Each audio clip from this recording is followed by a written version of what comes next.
take me through your breast cancer diagnosis. Okay. I'd say kind of go back to the beginning, but yeah, what were the first steps that you took to get your diagnosis?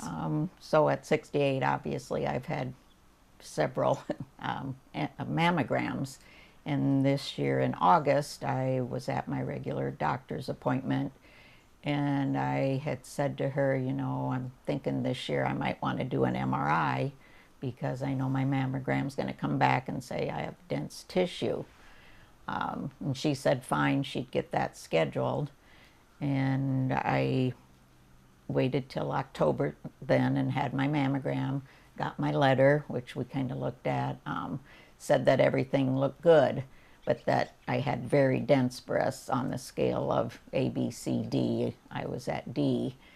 And I had been that way last year as well. And the doctor, with the letter, started sending the actual visual of the very dense breasts. So she's got that scheduled, but I couldn't get in till December. So then in December, I had the MRI and got a letter saying they would like me to come in for a handheld ultrasound and possibly a biopsy.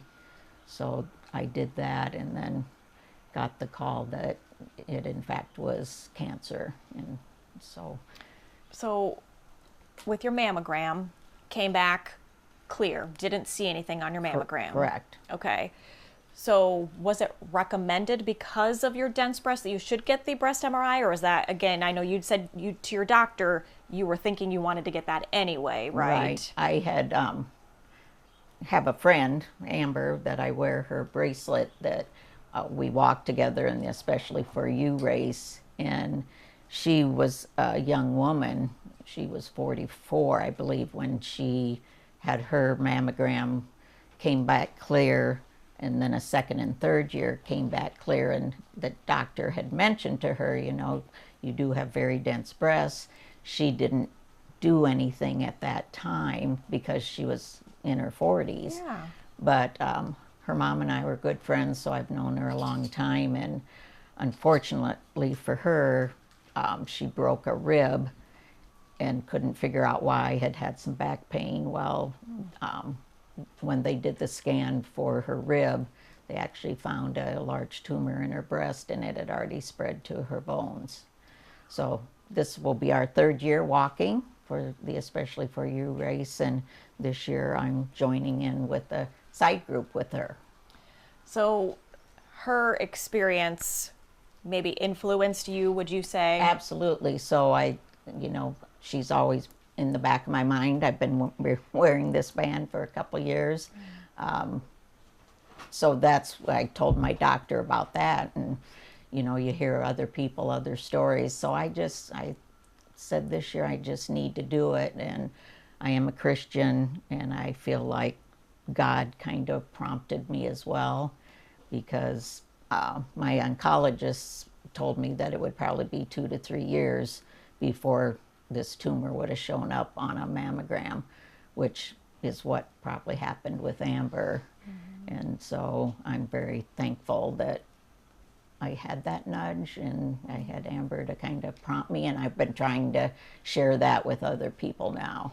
Well, because it's crucial and critical in dealing with cancer. The earlier you catch it, the better. Correct. So if it had been 2 or 3 years down the road, Right. who knows how far along it could Right. have been. And as it is, I was a stage 2, even though I feel like I caught it.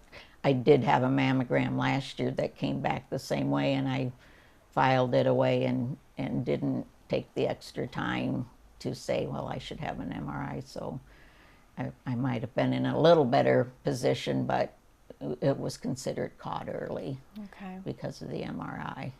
So got the breast MRI, as you said, stage 2 breast Right. cancer.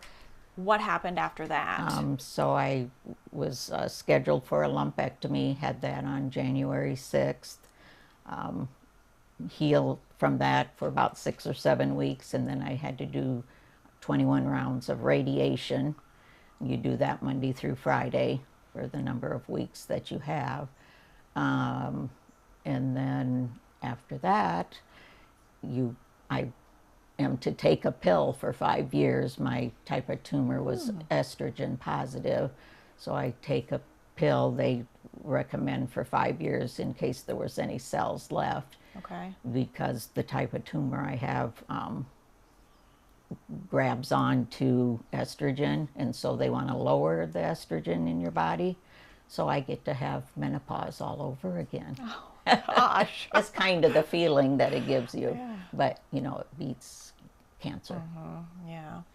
You talked about Amber being an influence to you to get the breast MRI, and now you're willing to share your story, which thank you so much for doing that. And Yeah. I guess, what do you hope your story can do for other women? Well, I've been telling everyone I'm a walking public service announcement, because if I'm around a group of women and just health comes up when you get a little older, and so I would say to them, hey, I'm here to tell you, if you have dense breasts, you need to tell your doctor. Don't ask, you tell them you want to have the breast MRI. They say 40 to 50% of women have dense breasts. And I think we need to be a louder influence to help people like Amber be able to say, I need more testing, and we need to have better ways to catch it early.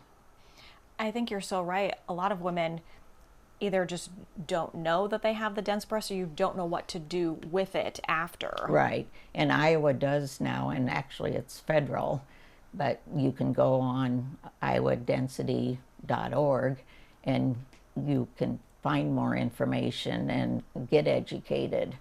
Because like you say, you get that piece of paper and it's like, okay, if, you know, we need our doctors also to be more upfront, and they do have the letters now come out with an actual page that shows you the 4 stages of how dense breasts can be, and that the D level is extremely, which makes it very hard for mammograms to find.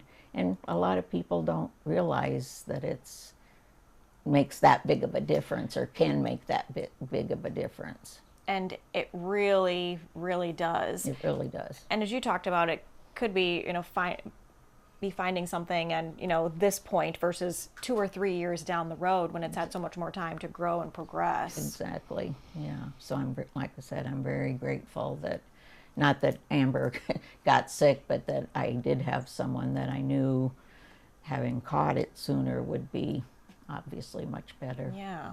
And hopefully you sharing your story, maybe we'll have a few women, if not more, just thinking, well, maybe I should explore the breast MRI. Kind of walk me through the process of getting the breast MRI for a woman who might be like, oh, I don't know what this is. I don't know if I want to do this. Very simple process. Actually, you know, they did the ultrasound first, and that was the handheld ultrasound.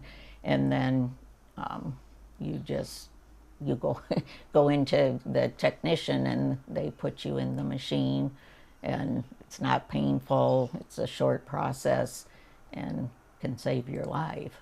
So Absolutely. And I guess give us an idea of where you're at right now, health-wise. How are you doing? well, I'm pretty good. Everyone tells me. I also had 2 bouts of skin cancer the same time I was going through radiation. I had a 3.5-hour surgery removing cancerous tissue from my nose with the skin graft, and then another skin cancer diagnosis 3 weeks ago. So right now I'm done with all surgeries, and I'm back to yoga, do my Bible study classes, and doing well. Great. The follow-up for your breast cancer, how often are you having that checked, and for how long? Right. I will do, actually, September 29th, I have my first follow-up, and it will be an MRI again for this one.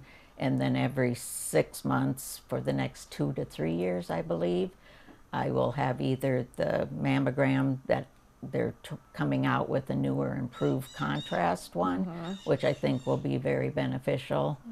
People in my situation, and then an MRI, and hopefully those just are negative the next 2 to 3 years, and I'm busy taking care of grandkids and living my life. Yeah. And your plants. And my plants, taking care of them, and my mini golden doodle. So, Yeah. yeah.